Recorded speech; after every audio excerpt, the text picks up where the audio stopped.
wife and one of his children to the American-Israeli attack. So I think we can dismiss any thoughts that we're going to get off to a good start with this individual. He's most definitely a hardliner and facing what I think is truly an existential crisis unlike anything the country has faced in its 47-year history. And Mr. Ambassador, you may have heard some of the reporting that we shared a short while ago from the Times of Israel, who spoke to President Trump over the weekend.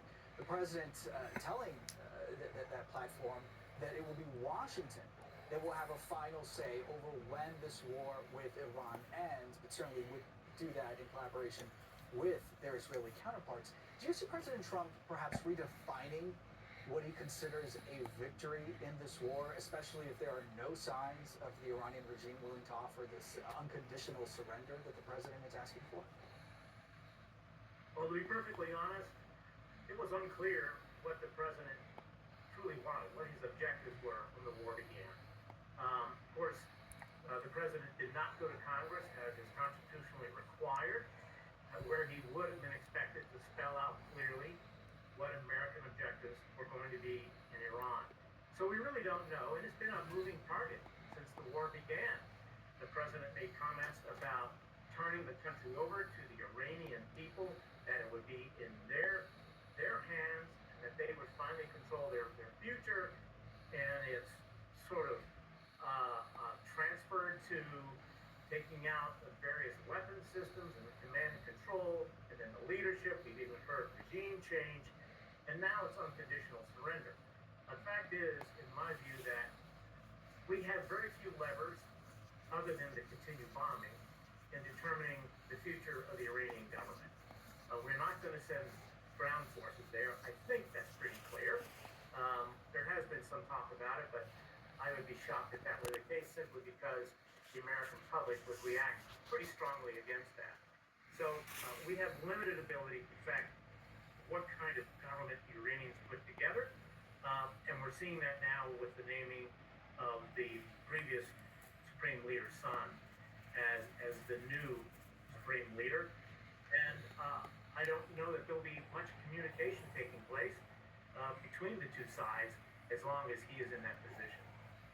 I have just a few moments left with you here, Mr. Ambassador. I wonder if we could listen to Israel's ambassador to the UN as he spoke to CNN on Sunday about Israel's hope that the Iranian people will be the ones to take back their country. Listen to this and then we'll discuss. When we spoke about the goal of the operation, we spoke about creating the conditions for a regime change. So basically, we will unchain the people of Iran, but it will be up to them to rise up and control their future. I hope it will happen. I believe it will happen. But that will involve the commitment of the Iranian people.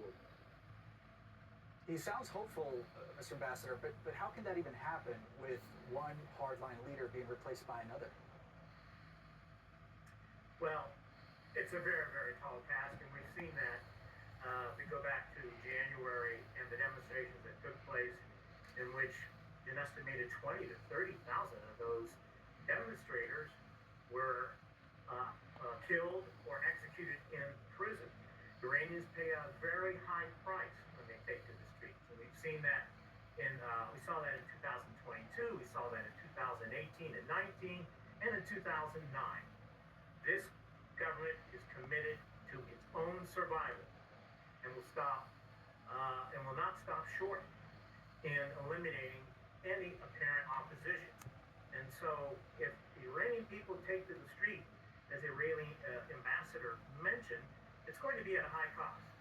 Now, at the moment, the Iranian security forces are very, very stressed, and that's an understatement, and it will be difficult.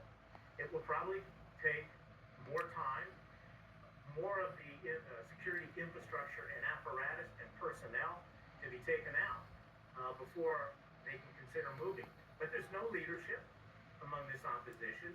There's no organization. Moreover, ultimately, the security forces, and particularly the Islamic Revolutionary Guard Corps, will have the guns. And in the end, it's the folks who have the guns who are going to determine the outcome. know the region very well. Mr. Ambassador, thank you so much for taking your time here in Krakow. Appreciate it. You're most welcome.